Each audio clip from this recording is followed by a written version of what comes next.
Across social media, in any car-related group, the inevitable question raises its head about which oil is right for my car. Everybody then argues and claims the oil recommended by others will destroy your engine, that the manufacturer got it wrong originally, and nobody really seems to know what any of it means. A few weeks ago, you and I were learning a little bit about tuning SU carburetors, and while choosing different oils to change their behaviour, an issue arose in the comments about what these numbers actually mean. So let's figure it out.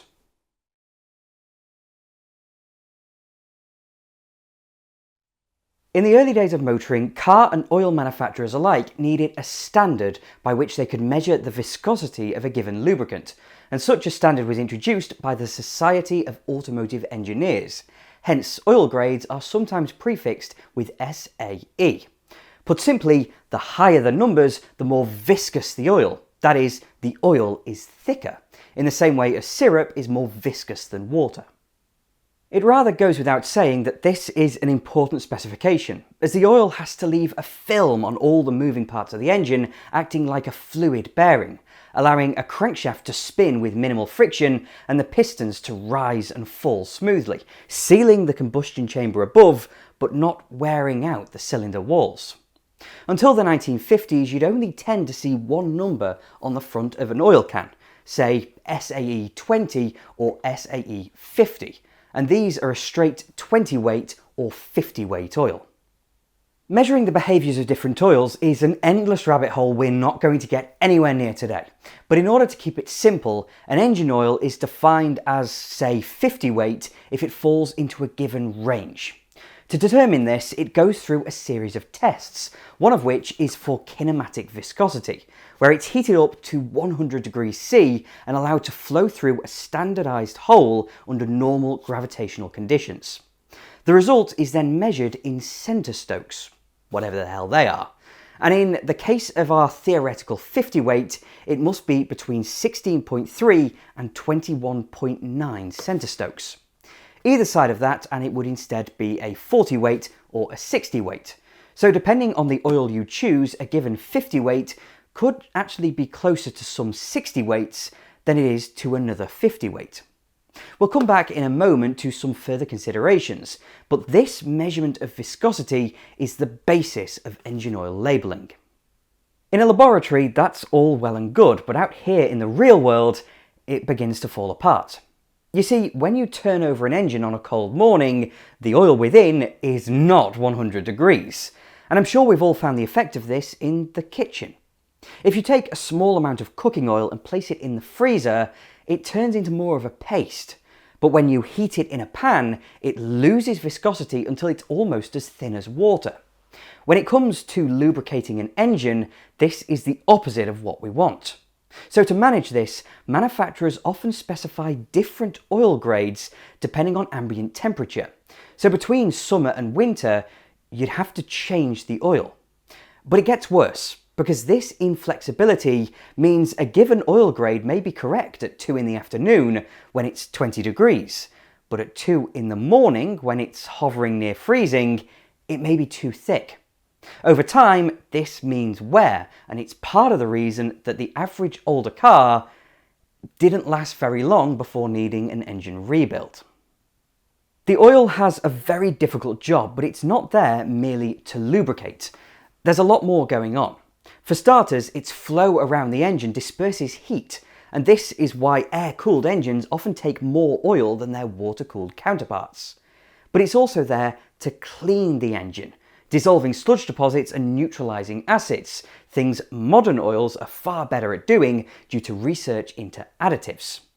This is a further reason why older engines didn't last as long, but for this video's purpose, the additives we're interested in are viscosity modifiers. These are polymer chains engineered into the oil to alter that temperature-dependent behaviour, and we measure this with something known as the viscosity index. A given oil's performance is calculated by measuring the kinematic viscosity at both 100 degrees and 40 degrees, which is then referenced against an oil ranked at 0 and another at 100. The higher the number, the more temperature stable the viscosity. So a traditional single-grade mineral oil may have a viscosity index of, say, for the sake of an example, 80. And that's not really good enough for year-round use. That's where multi-grade oils come in, defined by two separate numbers on the front of the bottle. The latter is the high temperature figure we've already discussed. So at 100 degrees, this 5W30 behaves exactly like a straight 30 weight. But at low temperatures, it acts more like a 5 weight. And the W is on this side of the hyphen as it stands for winter. You can also buy a 5W weight oil, but this 5W30 combines the low temperature viscosity of a 5W weight and the high temperature thickness of a 30 weight. This doesn't mean it's thinner when colder, just that this acts something like a straight 5 weight oil would if exposed to low temperatures. But in order to define an oil as a given winter weight, it doesn't undergo the same 100-degree test of kinematic viscosity, just lowered. Instead, it's tested for dynamic viscosity, measured in centipoise, which is a measurement of the force required to make the oil flow. One of these tests is a simulation of a cold start, and the oil is measured at lower and lower temperatures until it's too thick to meet the grade. To be classified as a 5W, therefore, this oil will achieve at least 6,600 centipoise at minus 30 degrees C. When tested at minus 35, however, this oil will fail to achieve 6,200 centipoise, which would have made it a 0W.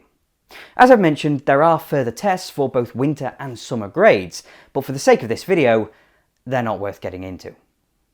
The important thing to know is that just because it has the number 20 on it, a straight 20 weight oil is very different than 20W50, and a 5W20 will perform differently again.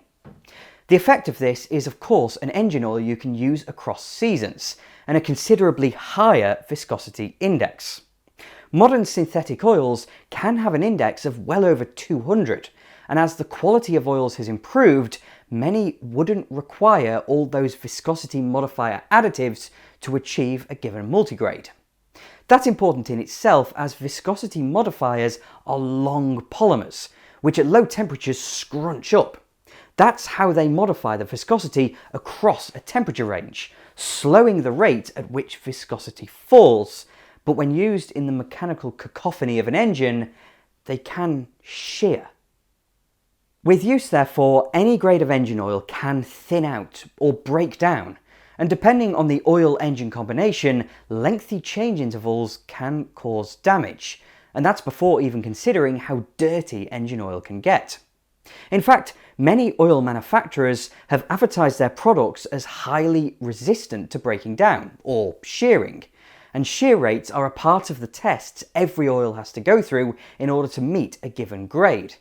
It's something else that's worth considering, as temperature, pressure, the shear rate and the additives all affect viscosity. Generally speaking, engines have shifted to use thinner oils over time, as with more accurate machining, the clearances within the engine can be tightened, and to flow between certain components, you need a less viscous lubricant. But the other force at play here is efficiency. Manufacturers want their engines to achieve excellent economy and emissions results, and a thinner oil does help with this, though quite often it's detrimental to long-term engine health. According to the handbook, I should be filling my Mini with 10W40, but owing to its sump-mounted gearbox, it's more sensible to use something like 20W50.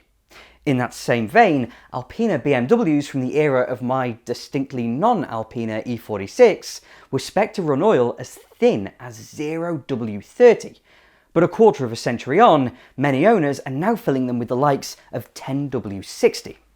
At the end of the day, it's all down to specific engines, how they're wearing and how they're used, as owners of K-series engines, as fitted to my Metro, still mostly use the factory-specified 10W40. In the end, the correct engine oil is a balancing act. On a surface level, the viscosity has to be right in order to meet the engine's requirements for the temperature where you live. But as they're used, that viscosity is affected by pressure, shear rate and additives. The bottom line is that though the grades may be comparable, not every oil is made the same. But at least now you know what these numbers mean. For now, thank you very much for watching. If you enjoyed the video, then please do click like and subscribe to TwinCam as well. I'm forever indebted to my long-suffering Patreon supporters, so if you would like to support me that way, then please do follow the link in the description. And I'll have more videos coming along soon.